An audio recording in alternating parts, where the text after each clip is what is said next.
జగమంత కుటుంబం నాది, ఏకాకి జీవితం నాది, సంసార సాగరం నాదే, సన్యాసం శూన్యం నావే.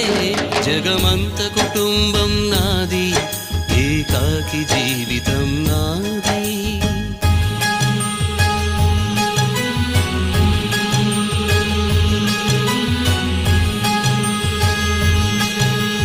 కవినై కవితనై భార్యనై భర్తనై, కవినై కవితనై భార్యనై భర్తనై, మల్లెల దారిలో మంచు ఎడారిలో, మల్లెల దారిలో మంచు ఎడారిలో, పన్నీటి జయ గీతాల కన్నీటి జలపాతాల, నాతో నేను అనుగమిస్తూ నా